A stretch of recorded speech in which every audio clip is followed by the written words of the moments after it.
दानियेल नामक पुस्तक अध्याय 1 से 12। अध्याय 1। दानियेल और उसके मित्र 4 युवक नबूकदनेस्सर की राजसभा में। एक यहूदा के राजा यहोयाकीम के राज्य के 3 वर्ष में बैबीलोन के राजा नबूकदनेस्सर ने यरूशलेम पर चढ़ाई करके उसको घेर लिया। तब परमेश्वर ने यहूदा के राजा यहोयाकीम को परमेश्वर के भवन के कई पात्रों सहित उसके हाथ में कर दिया, और उसने उन पात्रों को शिनार देश में अपने देवता के मंदिर में ले जाकर अपने देवता के भंडार में रख दिया। तब उस राजा ने अपने खोजों के प्रधान अशपंज को आज्ञा दी कि इजरायली राजपुत्रों और प्रतिष्ठित पुरुषों में से ऐसे कई जवानों को ला, 4 जो निर्दोष, सुंदर और सब प्रकार की बुद्धि में प्रवीण और ज्ञान में निपुण और विद्वान और राजमंदिर में हाजिर रहने के योग्य हों, और उन्हें कसदियों के शास्त्र और भाषा की शिक्षा दे। 5 राजा ने आज्ञा दी कि उसके भोजन और पीने के दाखमधु में से उन्हें प्रतिदिन खाने पीने को दिया जाए। इस प्रकार 3 वर्ष तक उनका पालन पोषण होता रहे, तब उसके बाद वे राजा के सामने हाजिर किए जाएं।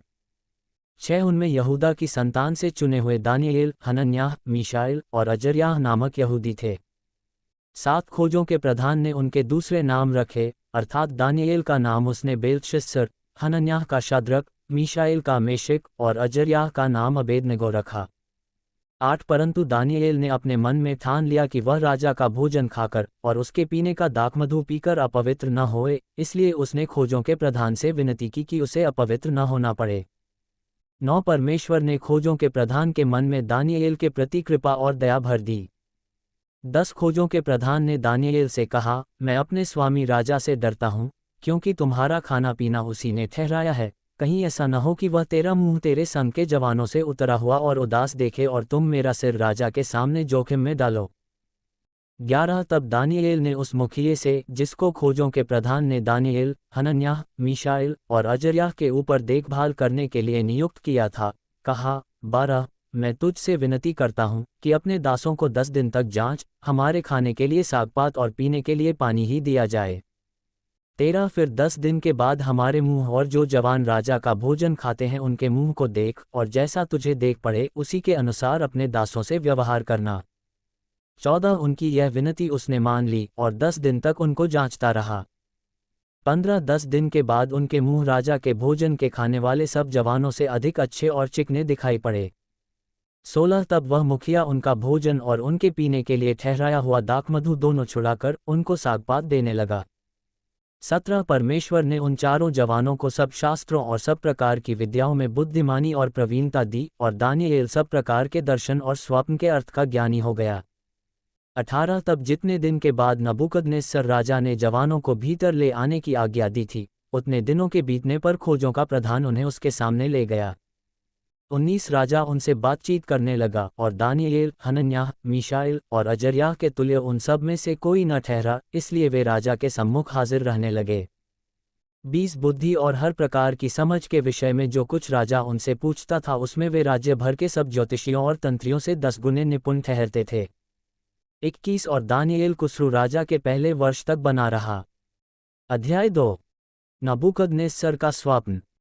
एक अपने राज्य के दूसरे वर्ष में नबूकदनेस्सर ने ऐसा स्वप्न देखा जिससे उसका मन बहुत ही व्याकुल हो गया और उसको नींद न आई। तब राजा ने आज्ञा दी कि ज्योतिषी, तंत्री, टोन्हे और कसदी बुलाए जाएं कि वे राजा को उसका स्वप्न बताएं, इसलिए वे आए और राजा के सामने हाजिर हुए। 3 तब राजा ने उनसे कहा, मैंने एक स्वप्न देखा है और मेरा मन व्याकुल है कि स्वप्न को कैसे समझूं।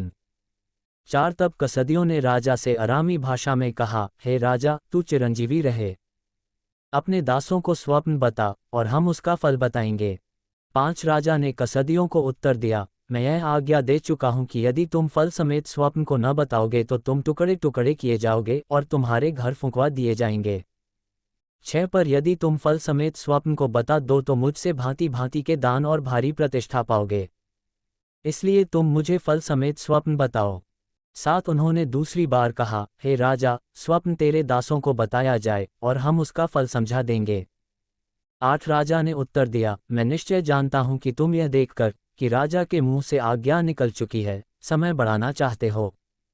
9 इसलिए यदि तुम मुझे स्वप्न न बताओ तो तुम्हारे लिए एक ही आज्ञा है, क्योंकि तुमने गोष्ठी की होगी कि जब तक समय न बदले तब तक हम राजा के सामने झूठी और गपशप की बातें कहा करेंगे। इसलिए तुम मुझे स्वप्न बताओ, तब मैं जानूंगा कि तुम उसका फल भी समझा सकते हो। 10 कसदियों ने राजा से कहा, पृथ्वी भर में ऐसा कोई मनुष्य नहीं जो राजा के मन की बात बता सके, और न कोई ऐसा राजा या प्रधान या हाकिम कभी हुआ है जिसने किसी ज्योतिषी या तंत्री या कसदी से ऐसी बात पूछी हो। 11 जो बात राजा पूछता है वह अनोखी है, और देवताओं को छोड़कर जिनका निवास मनुष्यों के संग नहीं है, और कोई दूसरा नहीं जो राजा को यह बता सके। 12 इस पर राजा ने झुंझलाकर और बहुत ही क्रोधित होकर बेबीलोन के सब पंडितों का नाश करने की आज्ञा दे दी। 13 अतः यह आज्ञा निकली और पंडित लोगों का घात होने पर था, और लोग दानिएल और उसके संगियों को ढूंढ रहे थे कि वे भी घात किए जाएं। परमेश्वर द्वारा दानिएल पर अर्थ प्रकट करना। 14 तब दानिएल ने अंगरक्षकों के प्रधान अर्योक से, जो बेबीलोन के पंडितों को घात करने के लिए निकला था, सोच विचार कर और बुद्धिमानी के साथ कहा। 15 और राजा के हाकिम अर्योक से पूछने लगा, यह आज्ञा राजा की ओर से ऐसी उतावली के साथ क्यों निकली? तब अर्योक ने दानिएल को इसका भेद बता दिया। 16 तब दानिएल ने भीतर जाकर राजा से विनती की कि उसके लिए कोई समय ठहराया जाए ताकि वह महाराज को स्वप्न का फल बता सके। 17 तब दानिएल ने अपने घर जाकर अपने संगी हनन्याह, मीशाएल और अजर्याह को यह हाल बताकर कहा। 18 इस भेद के विषय में स्वर्ग के परमेश्वर की दया के लिए यह कहकर प्रार्थना करो कि बेबीलोन के और सब पंडितों के संग दानिएल और उसके संगी भी नष्ट न किए जाएं। 19 तब वह भेद दानिएल को रात के समय दर्शन के द्वारा प्रकट किया गया। तब दानिएल ने स्वर्ग के परमेश्वर का यह कहकर धन्यवाद किया। 20 परमेश्वर का नाम युगानुयुग धन्य है, क्योंकि बुद्धि और पराक्रम उसी के हैं। 21 समयों और ऋतुओं को वही बदलता है, राजाओं का अस्त और उदय भी वही करता है, बुद्धिमानों को बुद्धि और समझवालों को समझ भी वही देता है। 22 वही गूढ़ और गुप्त बातों को प्रकट करता है, वह जानता है कि अंधियारे में क्या है, और उसके संग सदा प्रकाश बना रहता है। 23 है मेरे पूर्वजों के परमेश्वर, मैं तेरा धन्यवाद और स्तुति करता हूँ, क्योंकि तूने मुझे बुद्धि और शक्ति दी है, और जिस भेद का खुलना हम लोगों ने तुझसे मांगा था उसे तूने मुझ पर प्रकट किया है। तूने हमको राजा की बात बताई है। राजा को स्वप्न और उसके अर्थ का बताया जाना। 24 तब दानिएल ने अर्योक के पास, जिसे राजा ने बेबीलोन के पंडितों का नाश करने के लिए ठहराया था, भीतर जाकर कहा, बेबीलोन के पंडितों का नाश न कर, मुझे राजा के सम्मुख भीतर ले चल, मैं फल बताऊंगा। 25 तब अर्योक ने दानिएल को राजा के सम्मुख शीघ्र भीतर ले जाकर उससे कहा, यहूदी बंदियों में से एक पुरुष मुझको मिला है जो राजा को स्वप्न का फल बताएगा। 26 राजा ने दानिएल से, जिसका नाम बेल्तशस्सर भी था, पूछा, क्या तुझ में इतनी शक्ति है कि जो स्वप्न मैंने देखा है उसे फल समेत मुझे बताए? 27 दानिएल ने राजा को उत्तर दिया, जो भेद राजा पूछता है वह न तो पंडित, न तंत्री, न ज्योतिषी, न दूसरे भावी बताने वाले राजा को बता सकते हैं। 28 परंतु भेदों का प्रकटकर्ता परमेश्वर स्वर्ग में है, और उसी ने नबूकदनेस्सर राजा को बताया है कि अंत के दिनों में क्या क्या होने वाला है। तेरा स्वप्न और जो कुछ तूने पलंग पर पड़े हुए देखा वह यह है। 29 है राजा, जब तुझको पलंग पर यह विचार आया कि भविष्य में क्या क्या होने वाला है, तब भेदों को खोलने वाले ने तुझको बताया कि क्या क्या होने वाला है। 30 मुझ पर यह भेद इस कारण नहीं खोला गया कि मैं और सब प्राणियों से अधिक बुद्धिमान हूँ, परंतु केवल इसी कारण खोला गया है कि स्वप्न का फल राजा को बताया जाए और तू अपने मन के विचार समझ सके। 31 हे राजा, जब तू देख रहा था तब एक बड़ी मूर्ति देख पड़ी, और वह मूर्ति जो तेरे सामने खड़ी थी वह लंबी चौड़ी थी, उसकी चमक अनुपम थी और उसका रूप भयंकर था। 32 उस मूर्ति का सिर तो चोखे सोने का था, उसकी छाती और भुजाएं चांदी की, उसका पेट और जांघें पीतल की। 33 उसकी टांगें लोहे की और उसके पांव कुछ तो लोहे के और कुछ मिट्टी के थे। 34 फिर देखते देखते तूने क्या देखा कि एक पत्थर ने बिना किसी के खोदे आप ही आप उखड़कर उस मूर्ति के पांवों पर लगकर जो लोहे और मिट्टी के थे उनको चूर चूर कर डाला। 35 तब लोहा, मिट्टी, पीतल, चांदी और सोना भी सब चूर चूर हो गए, और धूपकाल में खलिहानों के भूसे के समान हवा से ऐसे उड़ गए कि उनका कहीं पता न रहा, और वह पत्थर जो मूर्ति पर लगा था वह बड़ा पहाड़ बनकर सारी पृथ्वी में फैल गया। 36 स्वप्न तो यूं ही हुआ, और अब हम उसका फल राजा को समझा देते हैं। 37 हे राजा, तू तो महाराजाधिराज है, क्योंकि स्वर्ग के परमेश्वर ने तुझको राज्य, सामर्थ्य, शक्ति और महिमा दी है। 38 और जहाँ कहीं मनुष्य पाए जाते हैं वहां उसने उन सबों को, और मैदान के जीव जंतु, और आकाश के पक्षी भी तेरे वश में कर दिए हैं, और तुझको उन सब का अधिकारी ठहराया है। यह सोने का सिर तू ही है। 39 तेरे बाद एक राज्य और उदय होगा जो तुझसे छोटा होगा, फिर एक और तीसरा पीतल का सा राज्य होगा जिसमें सारी पृथ्वी आ जाएगी। 40 चौथा राज्य लोहे के तुल्य मजबूत होगा, लोहे से तो सब वस्तुएं चूर चूर हो जाती और पिस जाती हैं, इसलिए जिस भांति लोहे से वे सब कुछ चली जाती हैं, उसी भांति उस चौथे राज्य से सब कुछ चूर चूर होकर पिस जाएगा। 41 तूने जो मूर्ति के पांवों और उनकी उंगलियों को देखा, जो कुछ कुम्हार की मिट्टी की और कुछ लोहे की थी, इससे वह चौथा राज्य बटा हुआ होगा, तो भी उसमें लोहे का सा कड़ापन रहेगा, जैसे कि तूने कुम्हार की मिट्टी के संग लोहा भी मिला हुआ देखा था। 42 जैसे पांवों की उंगलियां कुछ तो लोहे की और कुछ मिट्टी की थीं, इसका अर्थ यह है कि वह राज्य कुछ तो दृढ़ और कुछ निर्बल होगा। 43 तूने जो लोहे को कुम्हार की मिट्टी के संग मिला हुआ देखा, इसका अर्थ यह है कि उस राज्य के लोग एक दूसरे मनुष्यों से मिले जुले तो रहेंगे, परंतु जैसे लोहा मिट्टी के साथ मेल नहीं खाता, वैसे ही वे भी एक न बने रहेंगे। 44 उन राजाओं के दिनों में स्वर्ग का परमेश्वर एक ऐसा राज्य उदय करेगा जो अनंतकाल तक न टूटेगा और न वह किसी दूसरी जाति के हाथ में किया जाएगा, वरन वह उन सब राज्यों को चूर चूर करेगा और उनका अंत कर डालेगा, और वह सदा स्थिर रहेगा। 45 जैसा तूने देखा कि एक पत्थर किसी के हाथ के बिन खोदे पहाड़ में से उखड़ा, और उसने लोहे, पीतल, मिट्टी, चांदी और सोने को चूर चूर किया, इसी रीति महान परमेश्वर ने राजा को बताया है कि इसके बाद क्या क्या होने वाला है। न स्वप्न में और न उसके फल में कुछ संदेह है। राजा द्वारा दानियेल का सम्मान। 46 इतना सुनकर नबूकदनेस्सर राजा ने मुंह के बल गिरकर दानियेल को दंडवत किया और आज्ञा दी कि उसको भेंट चढ़ाओ और उसके सामने सुगंध वस्तु जलाओ। 47 फिर राजा ने दानियेल से कहा, सच तो यह है कि तुम लोगों का परमेश्वर, सब ईश्वरों का ईश्वर, राजाओं का राजा और भेदों का खोलने वाला है, इसीलिए तू यह भेद प्रकट कर पाया। 48 तब राजा ने दानियेल का पद बढ़ा किया और उसको बहुत से बड़े बड़े दान दिए, और यह आज्ञा दी कि वह बेबीलोन के सारे प्रांत पर हाकिम और बेबीलोन के सब पंडितों पर मुख्य प्रधान बने। 49 तब दानियेल के विनती करने से राजा ने शद्रक, मेशक और अबेदनगो को बेबीलोन के प्रांत के कार्य के ऊपर नियुक्त कर दिया, परंतु दानियेल स्वयं राजा के दरबार में रहा करता था। अध्याय 3। सोने की मूर्ति को दंडवत करने का आदेश। एक नबूकदनेस्सर राजा ने सोने की एक मूरत बनवाई जिसकी ऊंचाई 60 हाथ और चौड़ाई 6 हाथ की थी। उसने उसको बेबीलोन के प्रांत के दूरा नामक मैदान में खड़ा कराया। 2 तब नबूकदनेस्सर राजा ने अधिपतियों, हाकिमों, गवर्नरों, जजों, खजांचियों, न्यायियों, शास्त्रियों आदि प्रांत प्रांत के सब अधिकारियों को बुलवा भेजा कि वे उस मूरत की प्रतिष्ठा में आए जो उसने खड़ी कराई थी। 3 तब अधिपति, हाकिम, गवर्नर, जज, खजानची, न्याय, शास्त्री आदि प्रांत प्रांत के सब अधिकारी नबूकदनेस्सर राजा की खड़ी कराई हुई मूरत की प्रतिष्ठा के लिए इकट्ठे हुए और उस मूरत के सामने खड़े हुए।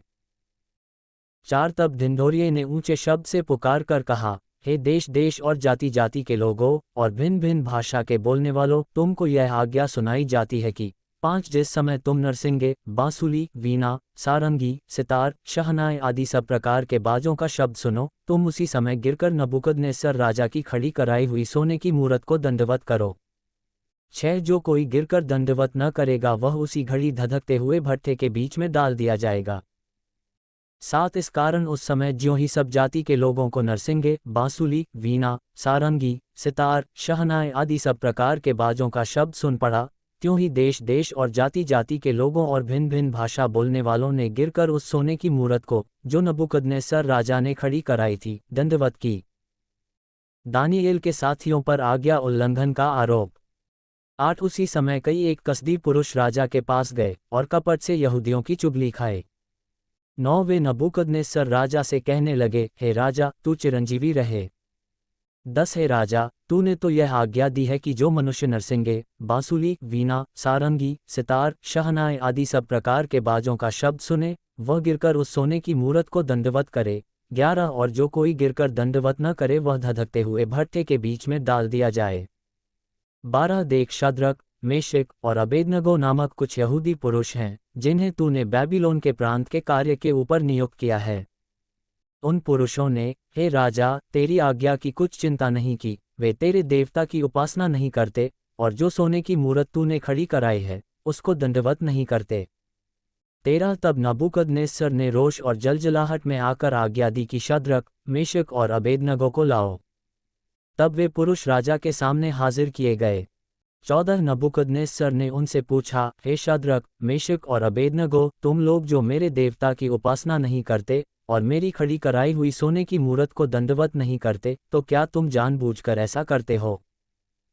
15 यदि तुम अभी तैयार हो कि जब नरसिंगे, बांसुली, वीणा, सारंगी, सितार, शहनाई आदि सब प्रकार के बाजों का शब्द सुनो और उसी क्षण गिरकर मेरी बनवाई हुई मूरत को दंडवत करो तो बचोगे, और यदि तुम दंडवत न करो तो इसी घड़ी धधकते हुए भट्ठे के बीच में डाले जाओगे। फिर ऐसा कौन देवता है जो तुमको मेरे हाथ से छुड़ा सके?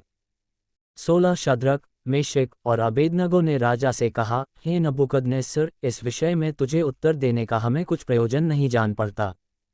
17 हमारा परमेश्वर जिसकी हम उपासना करते हैं वह हमको उस धधकते हुए भट्ठे की आग से बचाने की शक्ति रखता है, वरन हे राजा, वह हमें तेरे हाथ से भी छुड़ा सकता है। 18 परंतु यदि नहीं तो हे राजा, तुझे मालूम हो कि हम लोग तेरे देवता की उपासना नहीं करेंगे और न तेरी खड़ी कराई हुई सोने की मूरत को दंडवत करेंगे। दानियेल के साथियों का भट्ठे में डाला जाना। 19 तब नबूकदनेस्सर झुंझला उठा और उसके चेहरे का रंग शद्रक, मेशक और अबेदनगो के प्रति बदल गया। उसने आज्ञा दी कि भट्ठे को 7 गुना अधिक धधका दो। 20 फिर अपनी सेना में के कई एक बलवान पुरुषों को उसने आज्ञा दी कि शद्रक, मेशक और अबेदनगो को बांधकर उन्हें धधकते हुए भट्ठे में डाल दो। 21 तब वे पुरुष अपने मोज़ों, अंगरखों, बागों और अन्य वस्त्रों सहित बांधकर उस धधकते हुए भट्ठे में डाल दिए गए। 22 वह भट्ठा तो राजा की दृढ़ आज्ञा होने के कारण अत्यंत धधकाया गया था, इस कारण जिन पुरुषों ने शद्रक, मेशक और अबेदनगो को उठाया वे ही आग की आंच से जल मरे। 23 और उसी धधकते हुए भट्ठे के बीच ये तीनों पुरुष, शद्रक, मेशक और अबेदनगो, बंधे हुए फेंक दिए गए। 24 तब नबूकदनेस्सर राजा अचंभित हुआ और घबराकर उठ खड़ा हुआ और अपने मंत्रियों से पूछने लगा, क्या हमने उस आग के बीच 3 ही पुरुष बंधे हुए नहीं डलवाए? उन्होंने राजा को उत्तर दिया, हाँ राजा, सच बात है। 25 फिर उसने कहा, अब मैं देखता हूँ कि 4 पुरुष आग के बीच खुले हुए टहल रहे हैं और उनको कुछ भी हानि नहीं पहुंची, और चौथे पुरुष का स्वरूप ईश्वर के पुत्र के सदृश है। दानियेल के साथियों का सम्मान। 26 फिर नबूकदनेस्सर उस धधकते हुए भट्ठे के द्वार के पास जाकर कहने लगा, हे शद्रक, मेशक और अबेदनगो, हे परमप्रधान परमेश्वर के दासों, निकलकर यहाँ आओ। यह सुनकर शद्रक, मेशक और अबेदनगो आग के बीच से निकल आए। 27 जब अधिपति, हाकिम, गवर्नर और राजा के मंत्रियों ने जो इकट्ठे हुए थे उन पुरुषों की ओर देखा, तब उनकी देह में आग का कुछ भी प्रभाव नहीं पाया और उनके सिर का एक बाल भी न झुलसा, न उनके मोजे कुछ बिगड़े, न उनमें जलने की कुछ गंध पाई गई। 28 नबूकदनेस्सर कहने लगा, धन्य है शद्रक, मेशक और अबेदनगो का परमेश्वर, जिसने अपना दूत भेजकर अपने इन दासों को इसलिए बचाया क्योंकि इन्होंने राजा की आज्ञा न मानकर तुझी पर भरोसा रखा और यह सोचकर अपना शरीर भी अर्पण किया कि हम अपने परमेश्वर को छोड़ किसी देवता की उपासना या दंडवत न करेंगे। 29 इसलिए अब मैं यह आज्ञा देता हूँ कि देश देश और जाति जाति के लोगों और भिन्न भिन्न भाषा बोलने वालों में से जो कोई शद्रक, मेशक और अबेदनगो के परमेश्वर की कुछ निंदा करेगा वह टुकड़े टुकड़े किया जाएगा और उसका घर भूरा बनाया जाएगा, क्योंकि ऐसा कोई और देवता नहीं जो इस रीति से बचा सके। 30 तब राजा ने बेबीलोन के प्रांत में शद्रक, मेशक, अबेदनगो का पद और ऊंचा किया। अध्याय 4। नबूकदनेस्सर का दूसरा स्वप्न। एक नबूकदनेस्सर राजा की ओर से देश देश और जाति जाति के लोगों और भिन्न भिन्न भाषा बोलने वाले जितने सारी पृथ्वी पर रहते हैं उन सबों को यह वचन मिला, तुम्हारा कुशल क्षेम बढ़े। 2 मुझे यह अच्छा लगा कि परमप्रधान परमेश्वर ने मुझे जो जो चिन्ह और चमत्कार दिखाए हैं उनको प्रकट करूं। 3 उसके दिखाए हुए चिन्ह क्या ही बड़े और उसके चमत्कारों में क्या ही बड़ी शक्ति प्रकट होती है। उसका राज्य तो सदा का और उसकी प्रभुता पीढ़ी से पीढ़ी तक बनी रहती है। 4 मैं नबूकदनेस्सर अपने भवन में चैन से और प्रफुल्लित रहता था। 5 मैंने ऐसा स्वप्न देखा जिसके कारण मैं डर गया और पलंग पर पड़े पड़े जो विचार मेरे मन में आए और जो बातें मैंने देखी उनके कारण मैं घबरा गया था। 6 तब मैंने आज्ञा दी कि बेबीलोन के सब पंडित मेरे स्वप्न का फल मुझे बताने के लिए मेरे सामने हाजिर किए जाएं। 7 जब ज्योतिषी, तंत्री, कसदी और होनहार बताने वाले भीतर आए और मैंने उनको अपना स्वप्न बताया, परंतु वे उसका फल न बता सके। 8 अंत में दानिएल मेरे सम्मुख आया, जिसका नाम मेरे देवता के नाम के कारण बेलतशस्सर रखा गया था, और जिसमें पवित्र ईश्वरों की आत्मा रहती है, और मैंने उसको अपना स्वप्न यह कहकर बता दिया। 9 हे बेलतशस्सर, तू तो सब ज्योतिषियों का प्रधान है। मैं जानता हूं कि तुझ में पवित्र ईश्वरों की आत्मा रहती है और तू किसी भेद के कारण नहीं घबराता, इसलिए जो स्वप्न मैंने देखा है उसे फल समेत मुझे बताकर समझा दे। 10 जो दर्शन मैंने पलंग पर पाया वह यह है, मैंने देखा कि पृथ्वी के बीचों बीच एक वृक्ष लगा है, उसकी ऊंचाई बहुत बड़ी है। 11 वह वृक्ष बड़ा होकर दृढ़ हो गया और उसकी ऊंचाई स्वर्ग तक पहुंची और वह सारी पृथ्वी की छोर तक दिखाई पड़ता था। 12 उसके पत्ते सुंदर और उसमें बहुत फल थे, यहाँ तक कि उसमें सबों के लिए भोजन था। उसके नीचे मैदान के सब पशुओं को छाया मिलती थी और उसकी डालियों में आकाश की सब चिड़ियां बसेरा करती थीं और सब प्राणी उससे आहार पाते थे। 13 मैंने पलंग पर दर्शन पाते समय क्या देखा कि एक पवित्र पहरुआ स्वर्ग से उतर आया। 14 उसने ऊंचे शब्द से पुकार कर यह कहा, वृक्ष को काट डालो, उसकी डालियों को छांट दो, उसके पत्ते झाड़ दो और उसके फल बिखरा डालो, पशु उसके नीचे से हट जाएं और चिड़ियां उसकी डालियों पर से उड़ जाएं। 15 तो भी उसके ठूंठ को जड़ समेत भूमि में छोड़ो और उसको लोहे और पीतल के बंधन से बांधकर मैदान की हरी घास के बीच रहने दो। वह आकाश की ओस से भीगा करे और भूमि की घास खाने में मैदान के पशुओं के संग भागी हो। 16 उसका मन बदले और मनुष्य का न रहे, परंतु पशु का सा बन जाए और उस पर 7 काल बीतें। 17 यह आज्ञा पहलुओं के निर्णय से और यह बात पवित्र लोगों के वचन से निकली कि जो जीवित हैं वे जान लें कि परमप्रधान परमेश्वर मनुष्यों के राज्य में प्रभुता करता है और उसको जिसे चाहे उसे दे देता है, और वह छोटे से छोटे मनुष्य को भी उस पर नियुक्त कर देता है। 18 मुझ नबूकदनेस्सर राजा ने यही स्वप्न देखा, इसलिए हे बेलतशस्सर, तू इसका फल बता, क्योंकि मेरे राज्य में और कोई पंडित इसका फल मुझे समझा नहीं सकता, परंतु तुझमें तो पवित्र ईश्वरों की आत्मा रहती है, इस कारण तू उसे समझा सकता है। दानिएल द्वारा स्वप्न का अर्थ बताया जाना। 19 तब दानिएल, जिसका नाम बेलतशस्सर भी था, घड़ी भर घबराता रहा और सोचते सोचते व्याकुल हो गया। तब राजा कहने लगा, हे बेलतशस्सर, इस स्वप्न से या इसके फल से तू व्याकुल मत हो। बेलतशस्सर ने कहा, हे मेरे प्रभु, यह स्वप्न तेरे बैरियों पर और इसका अर्थ तेरे द्रोहियों पर फले। 20 जिस वृक्ष को तूने देखा, जो बड़ा और दृढ़ हो गया और जिसकी ऊंचाई स्वर्ग तक पहुंची और जो पृथ्वी के सिरे तक दिखाई देता था। 21 जिसके पत्ते सुंदर और फल बहुत थे और जिसमें सबों के लिए भोजन था, जिसके नीचे मैदान के सब पशु रहते थे और जिसकी डालियों में आकाश की चिड़ियां बसेरा करती थीं। 22 है राजा, वह तू ही है।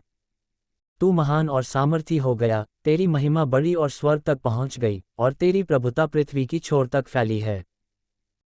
23 है राजा, तूने जो एक पवित्र पहरुए को स्वर्ग से उतरते और यह कहते देखा कि वृक्ष को काट डालो और उसका नाश करो, तो भी उसके ठूंठ को जड़ समेत भूमि में छोड़ो और इसको लोहे और पीतल के बंधन से बांधकर मैदान की हरी घास के बीच में रहने दो। वह आकाश की ओर से भींगा करे और उसको मैदान के पशुओं के संग ही भाग मिले, और जब तक 7 युग उस पर बीत न चुके तब तक उसकी ऐसी ही दशा रहे। 24 है राजा, इसका फल जो परमप्रधान ने ठान लिया है कि राजा पर घटे, वह यह है। 25 की तू मनुष्यों के बीच से निकाला जाएगा और मैदान के पशुओं के संग रहेगा, तू बैलों के समान घास चरेगा और आकाश की ओस से भींगा करेगा, और 7 युग तुझ पर बीतेंगे, जब तक कि तू न जान ले कि मनुष्यों के राज्य में परमप्रधान ही प्रभुता करता है और जिसे चाहे वह उसे दे देता है। 26 उस वृक्ष के ठूंठ को जड़ समेत छोड़ने की आज्ञा जो हुई है, इसका अर्थ यह है कि तेरा राज्य तेरे लिए बना रहेगा, और जब तू जान लेगा कि जगत का प्रभु स्वर्ग ही में है, तब तू फिर से राज्य करने पाएगा। 27 इस कारण, हे राजा, मेरी यह सम्मति स्वीकार कर कि यदि तू पाप छोड़कर धर्म करने लगे और अधर्म छोड़कर दीनहीनों पर दया करने लगे, तो संभव है कि ऐसा करने से तेरा चैन बना रहे। 28 यह सब कुछ नबूकदनेस्सर राजा पर घट गया। 29 12 महीने के बीतने पर जब वह बेबीलोन के राजभवन की छत पर टहल रहा था, तब वह कहने लगा, 30 क्या यह बड़ा बेबीलोन नहीं है, जिसे मैंने अपने बल और सामर्थ्य से राजनिवास होने को और अपने प्रताप की बढ़ाई के लिए बसाया है। 31 यह वचन राजा के मुंह से निकलने भी न पाया था कि आकाशवाणी हुई, हे राजा नबूकदनेस्सर, तेरे विषय में यह आज्ञा निकलती है, राज्य तेरे हाथ से निकल गया, 32 और तू मनुष्यों के बीच से निकाला जाएगा, और मैदान के पशुओं के संग रहेगा, और बैलों के समान घास चरेगा, और 7 काल तुझ पर बीतेंगे, जब तक कि तू न जान ले कि परमप्रधान मनुष्यों के राज्य में प्रभुता करता है और जिसे चाहे वह उसे दे देता है। 33 उसी घड़ी यह वचन नबूकदनेस्सर के विषय में पूरा हुआ। वह मनुष्यों में से निकाला गया और बैलों के समान घास चरने लगा, और उसकी देह आकाश की ओस में भीगती थी, यहाँ तक कि उसके बाल उकाब पक्षियों के परों से और उसके नाखून चिड़ियों के पंजों के समान बढ़ गए। नबूकदनेस्सर द्वारा परमेश्वर का स्तुतिगान। 34 उन दिनों के बीतने पर मुझ नबूकदनेस्सर ने अपनी आंखें स्वर्ग की ओर उठाईं, और मेरी बुद्धि फिर ज्यों की त्यों हो गई।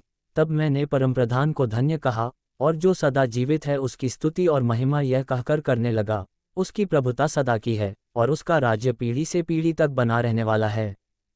35 पृथ्वी के सब रहने वाले उसके सामने तुच्छ गिने जाते हैं, और वह स्वर्ग की सेना और पृथ्वी के रहने वालों के बीच अपनी ही इच्छा के अनुसार काम करता है, और कोई उसको रोककर उससे नहीं कह सकता है, तूने यह क्या किया है।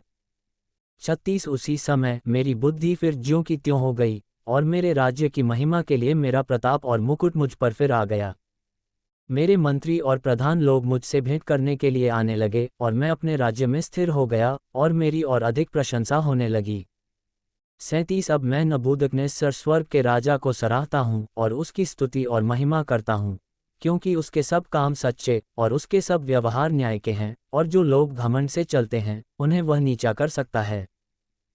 अध्याय 5। दीवार पर लिखा गया लेख। एक बेलशस्सर नामक राजा ने अपने 1000 प्रधानों के लिए बड़ा भोज किया, और उन 1000 लोगों के सामने दाखमधु पिया। 2 दाखमधु पीते पीते बेलशस्सर ने आज्ञा दी कि सोने चांदी के जो पात्र उसके पिता नबूकदनेस्सर ने यरूशलेम के मंदिर में से निकाले थे, उन्हें लाया जाए कि राजा अपने प्रधानों और रानियों और रखेलियों समेत उनमें पिए। 3 तब जो सोने के पात्र यरूशलेम में परमेश्वर के भवन के मंदिर में से निकाले गए थे, वे लाए गए, और राजा अपने प्रधानों और रानियों और रखेलियों समेत उनमें पीने लगा।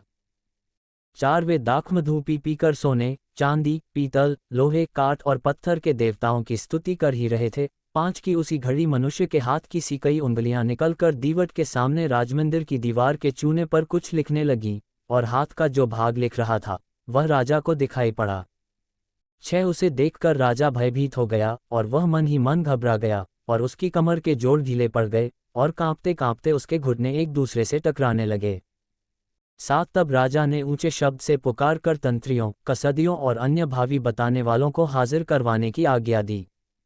जब बैबीलोन के पंडित पास आए, तब राजा उनसे कहने लगा, जो कोई वह लिखा हुआ पढ़कर उसका अर्थ मुझे समझाए उसे बैंजनी रंग का वस्त्र और उसके गले में सोने की कंठमाला पहनाई जाएगी, और मेरे राज्य में तीसरा वही प्रभुता करेगा। 8 तब राजा के सब पंडित लोग भीतर आए, परंतु उस लिखे हुए को न पढ़ सके और न राजा को उसका अर्थ समझा सके। 9 इस पर बेलशस्सर राजा बहुत घबरा गया और भयातुर हो गया, और उसके प्रधान भी बहुत व्याकुल हुए। 10 राजा और प्रधानों के वचनों को सुनकर रानी भोज के भवन में आई और कहने लगी, हे राजा, तू युग युग जीवित रहे, अपने मन में न घबरा और न उदास हो। 11 तेरे राज्य में दानिएल नामक एक पुरुष है जिसका नाम तेरे पिता ने बेलशस्सर रखा था, उसमें पवित्र ईश्वरों की आत्मा रहती है, और उस राजा के दिनों में उसमें प्रकाश, प्रवीणता और ईश्वरों के तुल्य बुद्धि पाई गई। हे राजा, तेरा पिता जो राजा था उसने उसको सब ज्योतिषियों, तंत्रियों, कसदियों और अन्य भावी बताने वालों का प्रधान ठहराया था।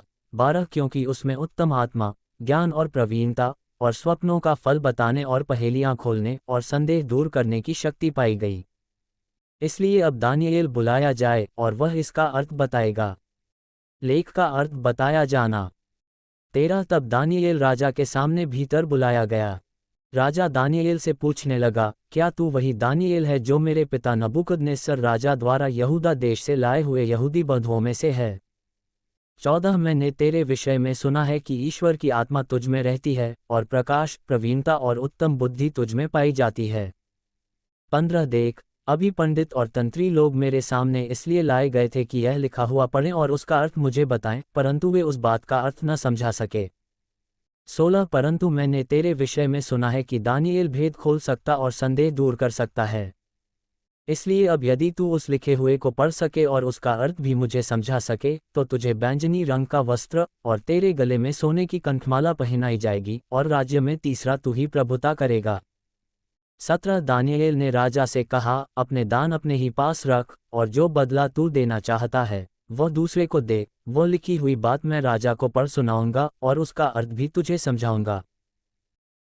18 हे राजा, परमप्रधान परमेश्वर ने तेरे पिता नबूकदनेस्सर को राज्य, बढ़ाई, प्रतिष्ठा और प्रताप दिया था। 19 और उस बढ़ाई के कारण जो उसने उसको दी थी, देश देश और जाति जाति के सब लोग और भिन्न भिन्न भाषा बोलने वाले उसके सामने कांपते और थरथराते थे। जिसे वह चाहता उसे वह घात करता था और जिसको वह चाहता उसे वह जीवित रखता था। जिसे वह चाहता उसे वह ऊंचा पद देता था और जिसको वह चाहता उसे वह गिरा देता था।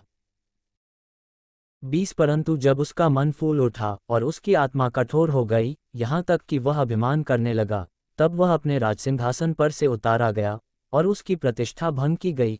21 वह मनुष्यों में से निकाला गया और उसका मन पशुओं का सा और उसका निवास जंगली गधों के बीच हो गया। वह बैलों के समान घास चरता और उसका शरीर आकाश की ओर से भींगा करता था, जब तक कि उसने जान न लिया कि परमप्रधान परमेश्वर मनुष्यों के राज्य में प्रभुता करता है और जिसे चाहता उसी को उस पर अधिकारी ठहराता है। 22 तो भी, हे बेलशस्सर, तू जो उसका पुत्र है और यह सब कुछ जानता था, तो भी तेरा मन नम्र न हुआ। 23 वरन तूने स्वर्ग के प्रभु के विरुद्ध सिर उठाकर उसके भवन के पात्र मंगवाकर अपने सामने रखवा लिए और अपने प्रधानों और रानियों और रखेलियों समेत तूने उनमें दाखमधु पिया और चांदी, सोने, पीतल, लोहे, काठ और पत्थर के देवता, जो न देखते न सुनते न कुछ जानते हैं, उनकी तो स्तुति की, परंतु परमेश्वर जिसके हाथ में तेरा प्राण है और जिसके वश में तेरा सब चलना फिरना है, उसका सम्मान तूने नहीं किया। 24 तब ही यह हाथ का एक भाग उसी की ओर से प्रकट किया गया है और वे शब्द लिखे गए हैं। 25 जो शब्द लिखे गए वे ये हैं, मने, मने, तकेल और ऊपर सीन। 26 इस लेख का अर्थ यह है, मने अर्थात परमेश्वर ने तेरे राज्य के दिन गिनकर उसका अंत कर दिया है। 27 तकेल अर्थात तू मानो तराजू में तौला गया और हल्का पाया गया है। 28 परेस अर्थात तेरा राज्य बांटकर मादियों और फौसियों को दिया गया है। 29 तब बेलशस्सर ने आज्ञा दी और दानियेल को बैंजनी रंग का वस्त्र और उसके गले में सोने की कंठमाला पहनाई गई और ढिंढोरिये ने उसके विषय में पुकारा कि राज्य में तीसरा दानियेल ही प्रभुता करेगा। 30 उसी रात कसदियों का राजा बेलशस्सर मार डाला गया। 31 और दारामादी जो कोई 62 वर्ष का था राजगद्दी पर विराजमान हुआ। अध्याय 6 दानियेल सिंहों की मांद में। एक दारा को यह अच्छा लगा कि अपने राज्य के ऊपर 120 ऐसे अधिपति ठहराए जो पूरे राज्य में अधिकार रखें। 2 और उनके ऊपर उसने 3 अध्यक्ष, जिनमें से दानियेल एक था, इसलिए ठहराए कि वे उन अधिपतियों से लेखा लिया करें और इस रीति राजा की कुछ हानि न होने पाए। 3 जब यह देखा गया कि दानियेल में उत्तम आत्मा रहती है, तब उसको उन अध्यक्षों और अधिपतियों से अधिक प्रतिष्ठा मिली, वरन राजा यह भी सोचता था कि उसको सारे राज्य के ऊपर ठहराए। 4 तब अध्यक्ष और अधिपति राजकार्य के विषय में दानियेल के विरुद्ध दोष ढूंढने लगे, परंतु वह विश्वासयोग्य था और उसके काम में कोई भूल या दोष न निकला और वे ऐसा कोई अपराध या दोष न पा सके। 5 तब वे लोग कहने लगे, हम उस दानियेल के परमेश्वर की व्यवस्था को छोड़ और किसी विषय में उसके विरुद्ध कोई दोष न पा सकेंगे। 6 तब वे अध्यक्ष और अधिपति राजा के पास उतावली से आए और उससे कहा, हे राजा दारा, तू युगयुग जीवित रहे। 7 राज्य के सारे अध्यक्षों ने और हाकिमों, अधिपतियों, न्यायियों और गवर्नरों ने भी आपस में सम्मति की है कि राजा ऐसी आज्ञा दे और ऐसी कड़ी आज्ञा निकाले कि 30 दिन तक जो कोई, हे राजा, तुझे छोड़ किसी और मनुष्य या देवता से विनती करे, वह सिंहों की मांद में डाल दिया जाए। 8 इसलिए अब हे राजा, ऐसी आज्ञा दे और इस पत्र पर हस्ताक्षर कर, जिससे यह बात मादियों और फारसियों की अटल व्यवस्था के अनुसार बदली न जा सके। 9 तब दारा राजा ने उस आज्ञा पत्र पर हस्ताक्षर कर दिया।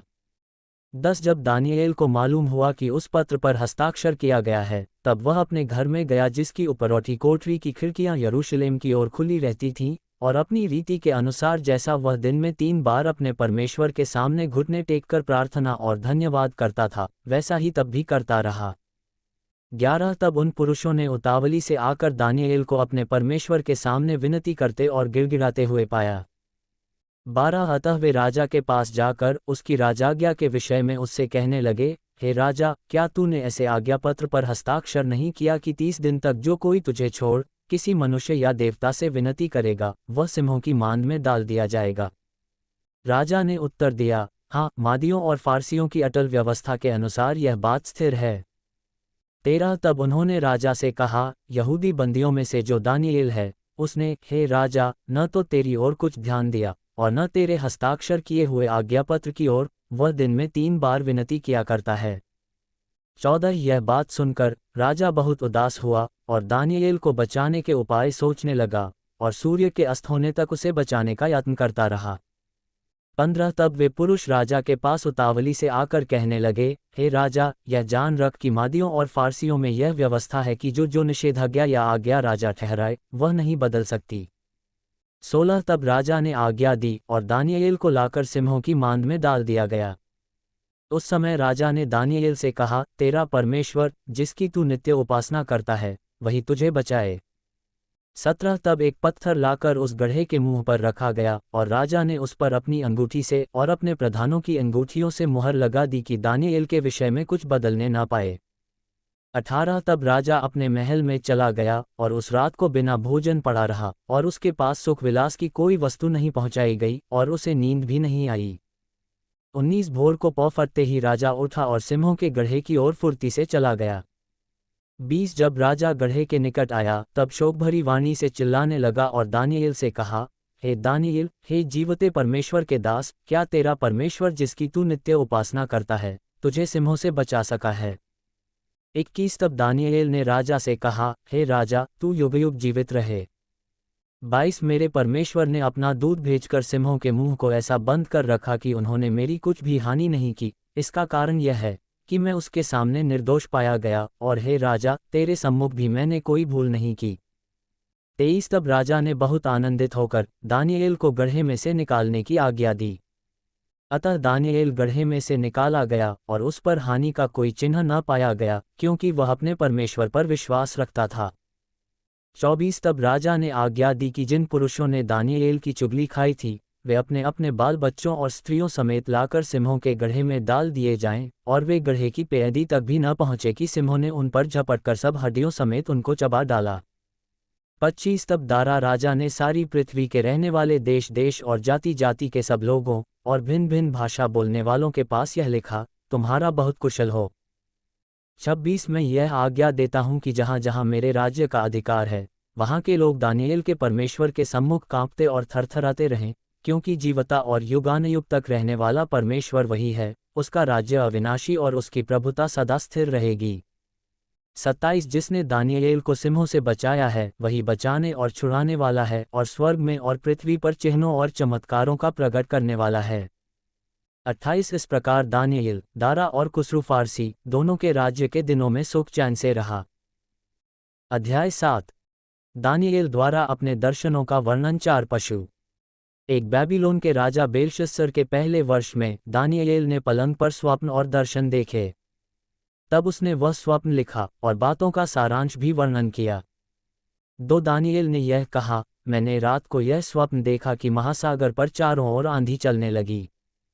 3 तब समुद्र में से 4 बड़े बड़े जंतु जो एक दूसरे से भिन्न थे निकल आए।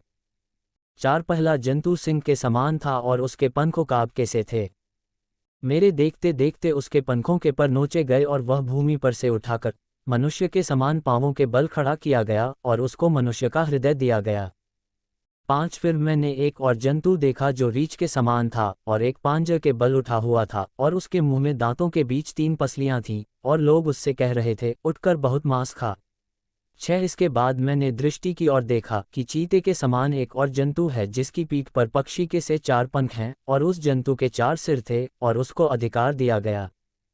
7 फिर इसके बाद मैंने स्वप्न में दृष्टि की और देखा कि एक चौथा जंतु है जो भयंकर और डरावना और बहुत सामर्थी है और उसके बड़े बड़े लोहे के दांत हैं। वह सब कुछ खा डालता है और चूर चूर करता है और जो बच जाता है उसे पैरों से रौंदता है।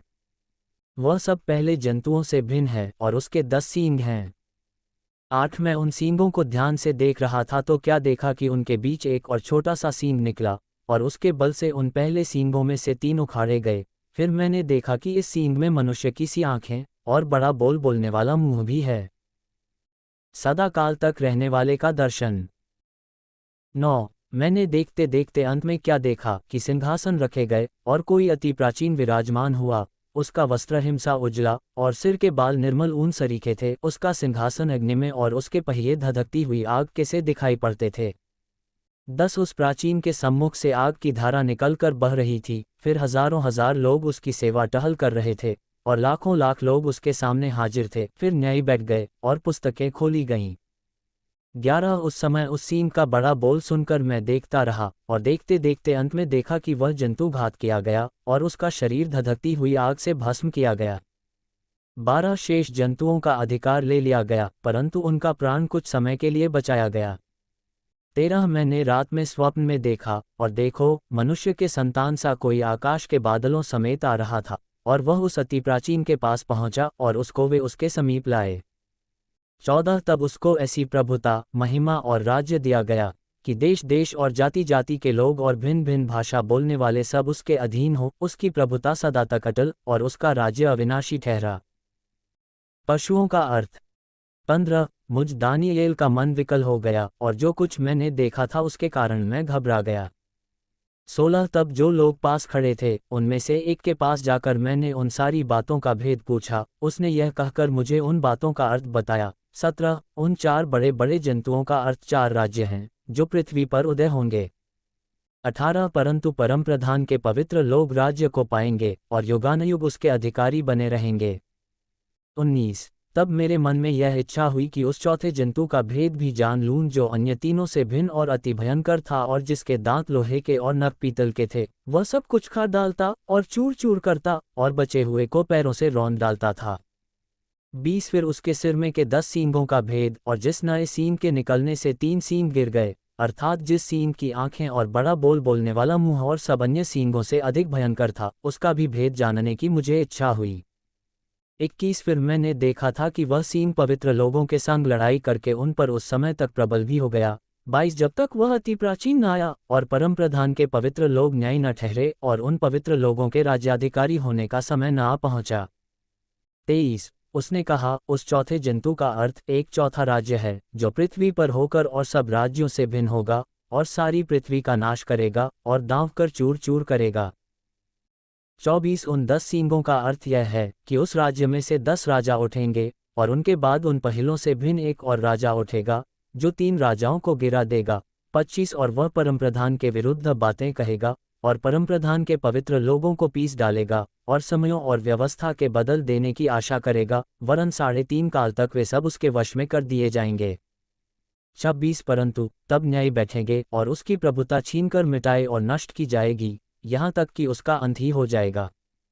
27। तब राज्य और प्रभुता और धरती पर के राज्य की महिमा परमप्रधान ही की प्रजा अर्थात उसके पवित्र लोगों को दी जाएगी। उसका राज्य सदा का राज्य है और सब प्रभुता करने वाले उसके अधीन होंगे और उसकी आज्ञा मानेंगे। 28। इस बात का वर्णन मैं अब कर चुका, परंतु मुझ दानियेल के मन में बड़ी घबराहट बनी रही और मैं भयभीत हो गया और इस बात को मैं अपने मन में रखे रहा। अध्याय 8। एक मेढ़े और एक बकरे का दर्शन। एक बेलशस्सर राजा के राज्य के 3रे वर्ष में उस पहले दर्शन के बाद एक और बात मुझ दानियेल को दर्शन के द्वारा दिखाई गई। 2 जब मैं एलाम नामक प्रांत में शूशन नामक राजगढ़ में रहता था, तब मैंने दर्शन में देखा कि मैं ओले नदी के किनारे पर हूँ। 3 फिर मैंने आंख उठाकर देखा कि उस नदी के सामने 2 सींग वाला एक मेढ़ा खड़ा है। उसके दोनों सींग बड़े हैं, परंतु उनमें से एक अधिक बड़ा है और जो बड़ा है वह दूसरे के बाद निकला। 4 मैंने उस मेढ़े को देखा कि वह पश्चिम, उत्तर और दक्षिण की ओर सींग मारता है और कोई जंतु उसके सामने खड़ा नहीं रह सकता और न उसके हाथ से कोई किसी को बचा सकता है और वह अपनी ही इच्छा के अनुसार काम करके बढ़ता जाता था। 5 मैं सोच ही रहा था तो फिर क्या देखा कि एक बकरा पश्चिम दिशा से निकलकर सारी पृथ्वी के ऊपर ऐसा फिरा कि चलते समय भूमि पर पाँव न छुआया और उस बकरे की आंखों के बीच एक देखने योग्य सींग था। 6 वह उस 2 सींग वाले मेढ़े के पास जाकर, जिसको मैंने नदी के सामने खड़ा देखा था, उस पर जलकर अपने पूरे बल से लपका। 7 मैंने देखा कि वह मेढ़े के निकट आकर उस पर झुंझलाया और मेढ़े को मारकर उसके दोनों सींगों को तोड़ दिया और उसका सामना करने को मेढ़े का कुछ भी वश न चला। तब बकरे ने उसको भूमि पर गिराकर रौंद डाला, और मेढ़े को उसके हाथ से छुड़ाने वाला कोई न मिला। 8 तब बकरा अत्यंत बढ़ाई मारने लगा, और जब बलवंत हुआ तब उसका बड़ा सींग टूट गया, और उसके बदले देखने योग्य 4 सींग निकलकर चारों दिशाओं की ओर बढ़ने लगे। 9 फिर इनमें से एक छोटा सा सींग और निकला, जो दक्षिण, पूरब और शिरोमणि देश की ओर बहुत ही बढ़ गया। 10 वह स्वर्ग की सेना तक बढ़ गया, और उसमें से और तारों में से भी कितनों को भूमि पर गिराकर रौंद डाला। 11 वरन वह उस सेना के प्रधान तक भी बढ़ गया, और उसका नित्य होमबलि बंद कर दिया गया, और उसका पवित्र वासस्थान गिरा दिया गया। 12 और लोगों के अपराध के कारण नित्य होमबलि के साथ सेना भी उसके हाथ में कर दी गई, और उस सींग ने सच्चाई को मिट्टी में मिला दिया, और वह काम करते करते सफल हो गया। 13 तब मैंने एक पवित्र जन को बोलते सुना, फिर एक और पवित्र जन ने उस पहले बोलने वाले से पूछा, नित्य होमबलि और उजड़वाने वाले अपराध के विषय में जो कुछ दर्शन देखा गया, वह कब तक फलता रहेगा, अर्थात पवित्रस्थान और सेना दोनों का रौंदा जाना कब तक होता रहेगा। 14 तब उसने मुझसे कहा, जब तक सांझ और सबेरा 2300 बार न हो, तब तक वह होता रहेगा, तब पवित्रस्थान शुद्ध किया जाएगा। जिब्राइल द्वारा दर्शन का अर्थ बताया जाना। 15 यह बात दर्शन में देखकर मैं, दानिएल, इसके समझने का यत्न करने लगा। इतने में पुरुष का रूप धरे हुए कोई मेरे सम्मुख खड़ा हुआ दिखाई पड़ा। 16 तब मुझे ऊले नदी के बीच से एक मनुष्य का शब्द सुन पड़ा, जो पुकार कर कहता था, हे जिब्राइल, उस जन को उसकी देखी हुई बातें समझा दे। 17 तब जहां मैं खड़ा था वहां वह मेरे निकट आया, और उसके आते ही मैं घबरा गया और मुंह के बल गिर पड़ा। तब उसने मुझसे कहा, हे मनुष्य के संतान, उन देखी हुई बातों को समझ ले, क्योंकि उनका अर्थ अंत ही के समय में फलेगा।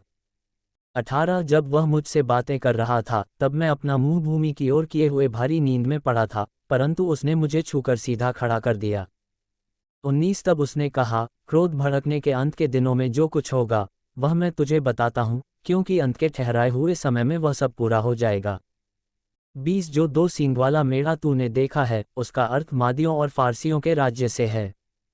21 और वह रोआर बकरा यूनान का राज्य है, और उसकी आंखों के बीच जो बड़ा सींग निकला वह पहला राजा ठहरा। 22 वह सींग जो टूट गया और उसके बदले जो 4 सींग निकले, इसका अर्थ यह है कि उस जाति से 4 राज्य उदय होंगे, परंतु उनका बल उस पहले का सा न होगा। 23 उन राज्यों के अंत समय में जब अपराधी पूरा बल पकड़ेंगे, तब क्रूर दृष्टि वाला और पहेली बूझने वाला एक राजा उठेगा। 24 उसकी सामर्थ्य बड़ी होगी, परंतु उस पहले राजा की सी नहीं, और वह अद्भुत रीति से लोगों का नाश करेगा, और सफल होकर काम करता जाएगा, और सामर्थियों और पवित्र लोगों के समुदाय को नष्ट करेगा। 25 उसकी चतुराई के कारण उसका छल सफल होगा, और वह मन में फूलकर निडर रहते हुए बहुत लोगों का नाश करेगा। वह सब हाकिमों के हाकिम के विरुद्ध भी खड़ा होगा, परंतु अंत को वह किसी के हाथ से बिना मार खाए टूट जाएगा। 26 सांझ और सबेरे के विषय में जो कुछ तूने देखा और सुना है वह सच है, परंतु जो कुछ तूने दर्शन में देखा है उसे बंद रख, क्योंकि वह बहुत दिनों के बाद फलेगा। 27 तब मुझ दानिएल का बल जाता रहा, और मैं कुछ दिन तक बीमार पड़ा रहा। तब मैं उठकर राजा का काम काज फिर करने लगा, परंतु जो कुछ मैंने देखा था उससे मैं चकित रहा, क्योंकि उसका कोई समझाने वाला न था। अध्याय 9 दानिएल का अपने लोगों के लिए प्रार्थना करना। एक मादी क्षयर्ष का पुत्र दारा, जो कसदियों के देश पर राजा ठहराया गया था, उसके राज्य के पहले वर्ष में, मुझ दानिएल ने शास्त्र के द्वारा समझ लिया कि यरूशलेम की उजड़ी हुई दशा यहोवा के उस वचन के अनुसार जो यिर्मयाह नबी के पास पहुंचा था, कुछ वर्षों के बीतने पर अर्थात 70 वर्ष के बाद पूरी हो जाएगी। 3 तब मैं अपना मुख प्रभु परमेश्वर की ओर करके गिड़गिड़ाहट के साथ प्रार्थना करने लगा, और उपवास कर टाट पहन राख में बैठकर वरदान मांगने लगा। 4 मैंने अपने परमेश्वर यहोवा से इस प्रकार प्रार्थना की और पाप का अंगीकार किया, हे प्रभु, तू महान और भययोग्य परमेश्वर है, जो अपने प्रेम रखने और आज्ञा मानने वालों के साथ अपनी वाचा को पूरा करता और करुणा करता रहता है। 5 हम लोगों ने तो पाप, कुटिलता, दुष्टता और बलवा किया है, और तेरी आज्ञाओं और नियमों को तोड़ दिया है। 6 तेरे जो दास नबी लोग हमारे राजाओं, हाकिमों, पूर्वजों और सब साधारण लोगों से तेरे नाम से बातें करते थे, उनकी हमने नहीं सुनी। 7 हे प्रभु, तू धर्मी है, परंतु हम लोगों को आज के दिन लज्जित होना पड़ता है, अर्थात यरूशलेम में निवास करने वाले सब यहूदियों को, क्या समीप, क्या दूर के सब इज़राइली लोगों को, जिन्हें तूने उस विश्वासघात के कारण जो उन्होंने तेरे साथ किया था, देश देश में तितर बितर कर दिया है, उन सबों को लज्जित होना पड़ता है।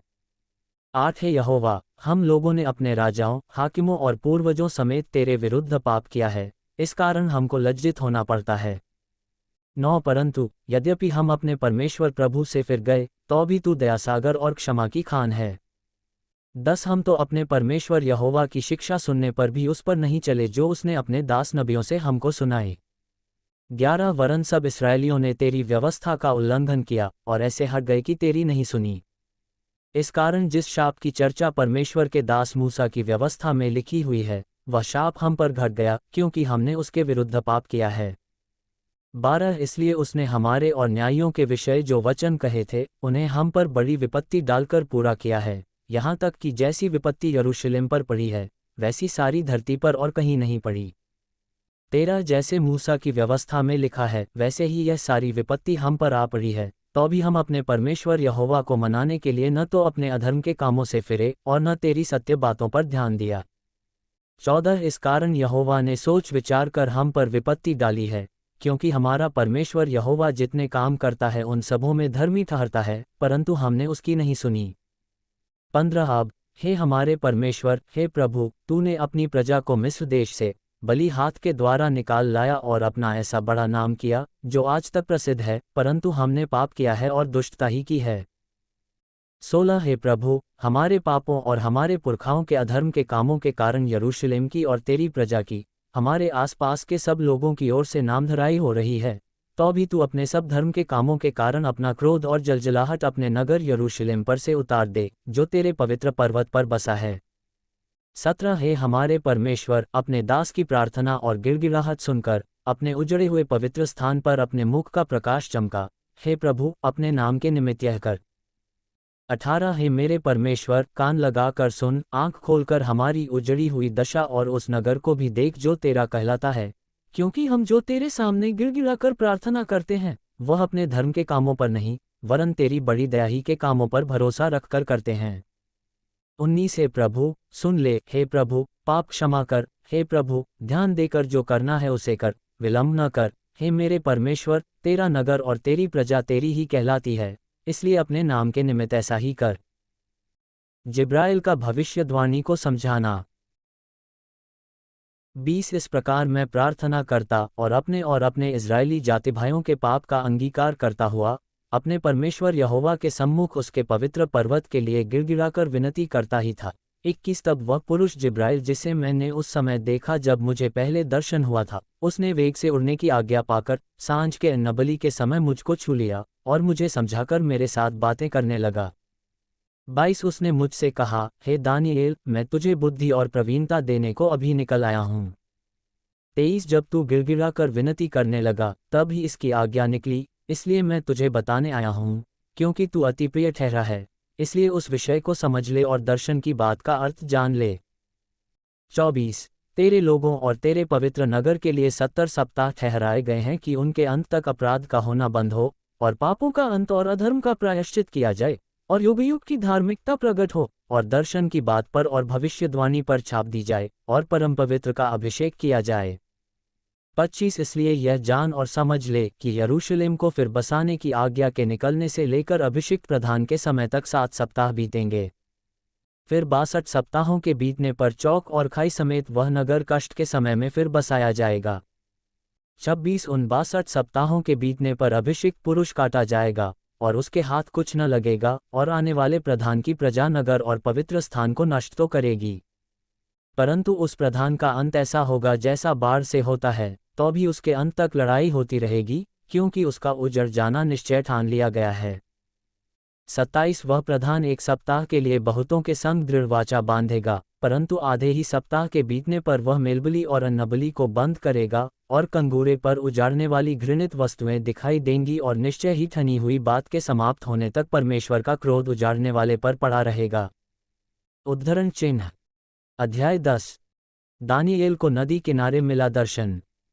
एक फारस देश के राजा कुस्रू के राज्य के 3रे वर्ष में दानिएल पर, जो बेल्तशस्सर भी कहलाता है, एक बात प्रकट की गई। वह बात सच थी कि बड़ा युद्ध होगा। उसने इस बात को जान लिया और उसको यह देखी हुई बात समझ आ गई। उन दिनों में दानिएल 3 सप्ताह तक शोक करता रहा। उन 3 सप्ताहों के पूरे होने तक मैंने न तो स्वादिष्ट भोजन किया और न मांस या दाखमधु अपने मुंह में रखा और न अपनी देह में कुछ तेल लगाया। फिर पहले महीने के 24वें दिन को जब मैं हिद्देकेल नामक नदी के तट पर था। 5 तब मैंने आंखें उठाकर देखा कि सन का वस्त्र पहने हुए और उफाज देश के कुंदन से कमर बांधे हुए एक पुरुष खड़ा है। 6 उसका शरीर फीरोजा के समान, उसका मुख बिजली के समान, उसकी आंखें जलते हुए दीपक की सी, उसकी बाहें और पांव चमकाए हुए पीतल के से, और उसके वचनों का शब्द भीड़ों के शब्द का सा था। 7 उसको केवल मुझ दानिएल ही ने देखा और मेरे संगी मनुष्यों को उसका कुछ भी दर्शन न हुआ, परंतु वे बहुत ही थरथराने लगे और छिपने के लिए भाग गए। 8 तब मैं अकेला रहकर यह अद्भुत दर्शन देखता रहा, इससे मेरा बल जाता रहा, मैं भयातुर हो गया और मुझ में कुछ भी बल न रहा। 9 तो भी मैंने उस पुरुष के वचनों का शब्द सुना, और जब वह मुझे सुनाई पड़ा तब मैं मुंह के बल गिर गया और गहरी नींद में भूमि पर औंधे मुंह पड़ा रहा। 10 फिर किसी ने अपने हाथ से मेरी देह को छुआ और मुझे उठाकर घुटनों और हथेलियों के बल थरथराते हुए बैठा दिया। 11 तब उसने मुझसे कहा, हे दानिएल, हे अतिप्रिय पुरुष, जो वचन मैं तुझसे कहता हूँ उसे समझ ले और सीधा खड़ा हो, क्योंकि मैं अभी तेरे पास भेजा गया हूँ। जब उसने मुझसे यह वचन कहा तब मैं खड़ा तो हो गया परंतु थरथराता रहा। 12 फिर उसने मुझसे कहा, हे दानिएल, मत डर, क्योंकि पहले ही दिन को जब तूने समझने बूझने के लिए मन लगाया और अपने परमेश्वर के सामने अपने को दीन किया, उसी दिन तेरे वचन सुने गए और मैं तेरे वचनों के कारण आ गया हूँ।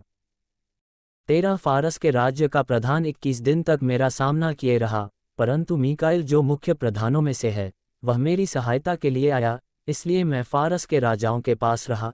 14 और अब मैं तुझे समझाने आया हूँ कि अंत के दिनों में तेरे लोगों की क्या दशा होगी, क्योंकि जो दर्शन तूने देखा है वह कुछ दिनों के बाद पूरा होगा।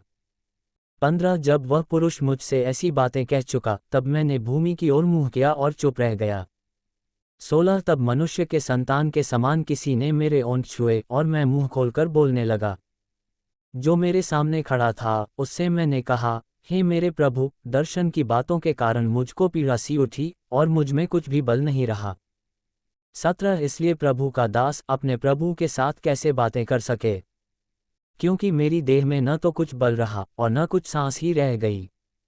18 तब मनुष्य के समान किसी ने मुझे छूकर फिर मेरा हियाव बंधाया। 19 और उसने कहा, हे अति प्रिय पुरुष, मत डर, तुझे शांति मिले, तू दृढ़ हो और तेरा हियाव बंधा रहे। जब उसने यह कहा तब मैंने हियाव बांध कर कहा, हे मेरे प्रभु, अब कह, क्योंकि तूने मेरा हियाव बंधाया है। 20 तब उसने कहा, क्या तू जानता है कि मैं किस कारण तेरे पास आया हूँ?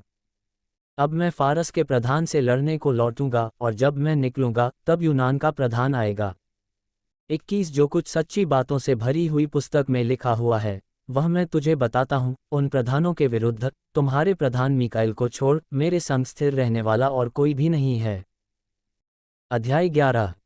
एक दारा नामक मादी राजा के राज्य के पहले वर्ष में उसको हियाव दिलाने और बल देने के लिए मैं ही खड़ा हो गया। मिस्र और सीरिया के राज्य। 2 अब मैं तुझको सच्ची बात बताता हूँ। देख, फारस के राज्य में अब 3 और राजा उठेंगे और चौथा राजा उन सबों से अधिक धनी होगा, और जब वह धन के कारण सामर्थी होगा तब सब लोगों को यूनान के राज्य के विरुद्ध उभारेगा। 3 उसके बाद एक पराक्रमी राजा उठकर अपना राज्य बहुत बढ़ाएगा और अपनी इच्छा के अनुसार ही काम किया करेगा। 4 जब वह बड़ा होगा तब उसका राज्य टूटेगा और चारों दिशाओं में बंटकर अलग अलग हो जाएगा, और न तो उसके राज्य की शक्ति ज्यों की त्यों रहेगी और न उसके वंश को कुछ मिलेगा, क्योंकि उसका राज्य उखड़कर उनकी अपेक्षा और लोगों को प्राप्त होगा। 5 तब दक्षिण देश का राजा बल पकड़ेगा, परंतु उसका एक हाकिम उससे अधिक बल पकड़कर प्रभुता करेगा, यहाँ तक कि उसकी प्रभुता बड़ी हो जाएगी। 6 कई वर्षों के बीतने पर ये दोनों आपस में मिलेंगे और दक्षिण देश के राजा की बेटी उत्तर देश के राजा के पास शांति की वाचा बांधने को आएगी, परंतु उसका बाहुबल बना न रहेगा और न वह राजा और न उसका नाम रहेगा, परंतु वह स्त्री अपने पहुँचाने वालों और अपने पिता और अपने संभालने वालों समेत अलग कर दी जाएगी। 7 फिर उसकी जड़ों में से एक डाल उत्पन्न होकर उसके स्थान में बढ़ेगी, वह सेना समेत उत्तर के राजा के गढ़ में प्रवेश करेगा और उनसे युद्ध करके प्रबल होगा। 8 तब वह उनके देवताओं की ढली हुई मूर्तों और सोने चांदी के बहुमूल्य पात्रों को छीनकर मिस्र में ले जाएगा। इसके बाद वह कुछ वर्ष तक उत्तर देश के राजा के विरुद्ध हाथ रोके रहेगा। 9 तब वह राजा दक्षिण देश के राजा के देश में आएगा, परंतु फिर अपने देश में लौट जाएगा। 10 उसके पुत्र झगड़ा मचाकर बहुत से बड़े बड़े दल इकट्ठे करेंगे और उमड़ने वाली नदी के समान आकर देश के बीच होकर जाएंगे, फिर लौटते हुए उसके गढ़ तक झगड़ा मचाते जाएंगे। 11 तब दक्षिण देश का राजा चिढ़ेगा और निकलकर उत्तर देश के उस राजा से युद्ध करेगा, और वह राजा लड़ने के लिए बड़ी भीड़ इकट्ठी करेगा, परंतु वह भीड़ उसके हाथ में कर दी जाएगी। 12 उस भीड़ को जीतकर उसका मन फूल उठेगा और वह लाखों लोगों को गिराएगा, परंतु वह प्रबल न होगा। 13 क्योंकि उत्तर देश का राजा लौटकर पहली से भी बड़ी भीड़ इकट्ठी करेगा और कई दिनों वरन वर्षों के बीतने पर वह निश्चय बड़ी सेना और संपत्ति लिए हुए आएगा। 14 उन दिनों में बहुत से लोग दक्षिण देश के राजा के विरुद्ध उठेंगे, वरन तेरे लोगों में से भी उपद्रवी लोग उठ खड़े होंगे, जिससे इस दर्शन की बात पूरी हो जाएगी, परंतु वे ठोकर खाकर गिरेंगे। 15 तब उत्तर देश का राजा आकर घेराबंदी करेगा और दृढ़ नगर ले लेगा, और दक्षिण देश के न तो प्रधान खड़े रहेंगे और न बड़े वीर, क्योंकि किसी में खड़े रहने का बल न रहेगा। 16 तब जो भी उनके विरुद्ध आएगा वह अपनी इच्छा पूरी करेगा, और वह हाथ में सत्यानाश लिए हुए शिरोमणि देश में भी खड़ा होगा और उसका सामना करने वाला कोई न रहेगा। 17 तब वह अपने राज्य के पूर्ण बल समेत कई सीधे लोगों को संग लिए हुए आने लगेगा और अपनी इच्छा के अनुसार काम किया करेगा। वह उसको एक स्त्री इसलिए देगा कि उसका राज्य बिगाड़ा जाए, परंतु वह स्थिर न रहेगी, न उस राजा की होगी। 18 तब वह द्वीपों की ओर मुंह करके बहुतों को ले लेगा, परंतु एक सेनापति उसके अहंकार को मिटाएगा, वरन उसके अहंकार के अनुकूल उसे बदला देगा। 19 तब वह अपने देश के गढ़ों की ओर मुंह फेरेगा और वह ठोकर खाकर गिरेगा और कहीं उसका पता न रहेगा। 20 तब उसके स्थान में कोई ऐसा उठेगा जो शिरोमणि राज्य में अंधेर करने वाले को घुमाएगा, परंतु थोड़े दिन बीतने पर वह क्रोध या युद्ध किए बिना ही नष्ट हो जाएगा। सीरिया का दुष्ट राजा। 21 उसके स्थान में एक तुच्छ मनुष्य उठेगा, जिसकी राजा प्रतिष्ठा पहले तो न होगी, तो भी वह चैन के समय आकर चिकनी चुपड़ी बातों के द्वारा राज्य को प्राप्त करेगा। 22 तब उसकी भुजारूपी बाढ़ से लोग, वरन वाचा का प्रधान भी, उसके सामने से बहकर नष्ट होंगे। 23 क्योंकि वह उसके संग वाचा बांधने पर भी छल करेगा और थोड़े ही लोगों को संग लिए हुए चढ़कर प्रबल होगा। 24 चैन के समय वह प्रांत के उत्तम से उत्तम स्थानों पर चढ़ाई करेगा, और जो काम न उसके पुरखा और न उसके पुरखाओं के पुरखा करते थे, उसे वह करेगा, और लूटी हुई धन संपत्ति उनमें बहुत बांटा करेगा। वह कुछ काल तक दृढ़ नगरों के लेने की कल्पना करता रहेगा। 25 तब वह दक्षिण देश के राजा के विरुद्ध बड़ी सेना लिए हुए अपने बल और हियाव को बढ़ाएगा, और दक्षिण देश का राजा अत्यंत बड़ी और सामर्थी सेना लिए हुए युद्ध तो करेगा, परंतु ठहर न सकेगा, क्योंकि लोग उसके विरुद्ध कल्पना करेंगे। 26 उसके भोजन के खाने वाले भी उसको हरवाएंगे, और यद्यपि उसकी सेना बाढ़ के समान चढ़ेगी, तो भी उसके बहुत से लोग मर मिटेंगे। 27 तब उन दोनों राजाओं के मन बुराई करने में लगेंगे, यहाँ तक कि वे एक ही मेज पर बैठे हुए आपस में झूठ बोलेंगे, परंतु इससे कुछ बनना पड़ेगा, क्योंकि इन सब बातों का अंत नियत ही समय में होने वाला है। 28 तब उत्तर देश का राजा बड़ी लूट लिए हुए अपने देश को लौटेगा, और उसका मन पवित्र वाचा के विरुद्ध उभरेगा, और वह अपनी इच्छा पूरी करके अपने देश को लौट जाएगा। 29 नियत समय पर वह फिर दक्षिण देश की ओर जाएगा, परंतु उस पिछली बार के समान इस बार उसका वश न चलेगा। 30 क्योंकि कित्तियों के जहाज उसके विरुद्ध आएंगे, और वह उदास होकर लौटेगा, और पवित्र वाचा पर चिढ़कर अपनी इच्छा पूरी करेगा। वह लौटकर पवित्र वाचा के तोड़ने वालों की सुधि लेगा। 31 तब उसके सहायक खड़े होकर दृढ़ पवित्र स्थान को अपवित्र करेंगे, और नित्य होमबलि को बंद करेंगे। वे उस घृणित वस्तु को खड़ा करेंगे जो उजाड़ करा देती है। 32 और जो लोग दुष्ट होकर उस वाचा को तोड़ेंगे, उनको वह चिकनी चुपड़ी बातें कह कहकर भक्तिहीन कर देगा, परंतु जो लोग अपने परमेश्वर का ज्ञान रखेंगे, वे हियाव बांधकर बड़े काम करेंगे। 33 लोगों के सिखाने वाले बुद्धिमान जन बहुतों को समझाएंगे, तो भी वे बहुत दिन तक तलवार से छिदकर और आग में जलकर और बंधुए होकर और लुटकर बड़े दुख में पड़े रहेंगे। 34 जब वे दुख में पड़ेंगे तब थोड़ा बहुत संभलेंगे, परंतु बहुत से लोग चिकनी चुपड़ी बातें कह कहकर उनसे मिल जाएंगे। 35 और सिखाने वालों में से कितने गिरेंगे, और इसलिए गिरने पाएंगे कि जांचे जाएं और निर्मल और उजले किए जाएं। यह दशा अंत के समय तक बनी रहेगी, क्योंकि इन सब बातों का अंत नियत समय में होने वाला है। 36 तब वह राजा अपनी इच्छा के अनुसार काम करेगा और अपने आप को सारे देवताओं से ऊंचा और बड़ा ठहराएगा, वरन सब देवताओं के परमेश्वर के विरुद्ध भी अनोखी बातें कहेगा। जब तक परमेश्वर का क्रोध शांत न हो जाए तब तक उस राजा का कार्य सफल होता रहेगा, क्योंकि जो कुछ निश्चय करके ठना हुआ है वह अवश्य ही पूरा होने वाला है। 37 वह अपने पुरखाओं के देवताओं की चिंता न करेगा, न स्त्रियों की प्रीति की कुछ चिंता करेगा और न किसी देवता की, क्योंकि वह अपने आप ही को सबों के ऊपर बड़ा ठहराएगा। 38 वह अपने राजपद पर स्थिर रहकर दृढ़गणोही के देवता का सम्मान करेगा, एक ऐसे देवता का जिसे उसके पुरखा भी न जानते थे। वह सोना, चांदी, मणि और मनभावनी वस्तुएं चढ़ाकर उसका सम्मान करेगा। 39 उस पराये देवता के सहारे वह अति दृढ़गणों से लड़ेगा, और जो कोई उसको माने उसे वह बड़ी प्रतिष्ठा देगा। ऐसे लोगों को वह बहुतों के ऊपर प्रभुता देगा और अपने लाभ के लिए अपने देश की भूमि को बांट देगा। 40 अंत के समय दक्षिण देश का राजा उसको सींग मारने लगेगा, परंतु उत्तर देश का राजा उस पर बवंडर के समान बहुत से रथ सवार और जहाज लेकर चढ़ाई करेगा। इस रीति से वह बहुत से देशों में फैल जाएगा और उनमें से निकल जाएगा। 41 वह शिरोमणि देश में भी आएगा और बहुत से देश उजड़ जाएंगे, परंतु अदोमी, मोआबी और मुख्य अम्मोनी आदि जातियों के देश उसके हाथ से बच जाएंगे। 42 वह कई देशों पर हाथ बढ़ाएगा और मिस्र देश भी न बचेगा। 43 वह मिस्र के सोने चांदी के खजानों और सब मनभावनी वस्तुओं का स्वामी हो जाएगा और लूबी और कुशी लोग भी उसके पीछे हो लेंगे। 44 उसी समय वह पूरब और उत्तर दिशाओं से समाचार सुनकर घबराएगा और बड़े क्रोध में आकर बहुतों का सत्यानाश करने के लिए निकलेगा। 45 वह दोनों समुद्रों के बीच पवित्र शिरोमणि पर्वत के पास अपना राजकीय तंबू खड़ा कराएगा, इतना करने पर भी उसका अंत आ जाएगा और कोई उसका सहायक न रहेगा। अध्याय 12 अंत का समय। उसी समय मिकाएल नामक बड़ा प्रधान, जो तेरे जाति भाइयों का पक्ष करने को खड़ा रहता है, वह उठेगा। तब ऐसे संकट का समय होगा जैसा किसी जाति के उत्पन्न होने के समय से लेकर अब तक कभी न हुआ, न होगा, परंतु उस समय तेरे लोगों में से जितनों के नाम परमेश्वर की पुस्तक में लिखे हुए हैं, वे बच निकलेंगे। जो भूमि के नीचे सोए रहेंगे उनमें से बहुत से लोग जाग उठेंगे, कितने तो सदा के जीवन के लिए और कितने अपनी नामधराई और सदा तक अत्यंत घिनौने ठहरने के लिए। 3 तब सिखाने वालों की चमक आकाशमंडल की सी होगी, और जो बहुतों को धर्मी बनाते हैं वे सर्वदा तारों के समान प्रकाशमान रहेंगे। 4 परंतु हे दानियेल, तू इस पुस्तक पर मुहर करके इन वचनों को अंत समय तक के लिए बंद रख। बहुत से लोग पूछपाछ और ढूंढ ढांढ करेंगे और इससे ज्ञान बढ़ भी जाएगा। 5 यह सब सुन, मुझ दानियेल ने दृष्टि करके क्या देखा कि और 2 पुरुष खड़े हैं, एक तो नदी के इस तट पर और दूसरा नदी के उस तट पर है। 6 तब जो पुरुष सन का वस्त्र पहने हुए नदी के जल के ऊपर था, उससे उन पुरुषों में से एक ने पूछा, इन आश्चर्य कर्मों का अंत कब तक होगा।